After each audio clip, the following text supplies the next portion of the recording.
რა მიმართულებით გეგმავენ ქართული სათამაშო ბიზნესით დაინტერესებული ესპანელი ინვესტორები პროექტების განხორციელებას. კაზინო აჭარას ყოფილი აქციონერის ივა ჩიღვინაძის პარტნიორი ინვესტორები ქართულ მხარესთან პროექტებს განიხილავენ როგორც სათამაშო, ასევე სასტუმრო ბიზნესის მიმართულებით. ქართული მხარის წარმომადგენელი ლაშა გოგიბერიძე TV-სთან აცხადებს, რომ არაა გამორიცხული უცხოელმა ინვესტორებმა სამურინების პარალელურად სხვა ობიექტებში ჩადონ ფული. მისი თქმით, ამ ეტაპზე ქართული მხარე თბილისსა და ბათუმში ობიექტების შერჩევის პროცესითაა დაკავებული, რის შემდეგაც მათი ინვესტორებისთვის წარდგენა მოხდება. მისივე განმარტებით საინვესტიციო თანხა და კონკრეტული პროექტების დაწყების ვადები ჯერჯერობით დადგენილი არ არის.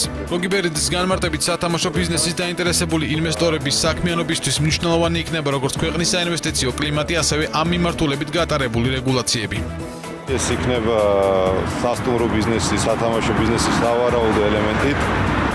შეიძლება ერთის გამოკლებით ან მეორეს გამოკლებით, ეს ჯერ გადაწყვეტილი არა, ანუ მხარები ამაზე არ ჩამოყალიბებულან. აგრეთვე მიმდინარეობს ობიექტების შერჩევა ამ ეტაპზე ქართული მხარის მიერ, რომელიც წარედგინა მერე მათ ევროპელ კოლეგებს, ურთიერთგაგებათა მემორანდუმი, რომლის საფუძველზეც სავარაუდოდ განვითარდება შემდგომი მოლაპარაკებები.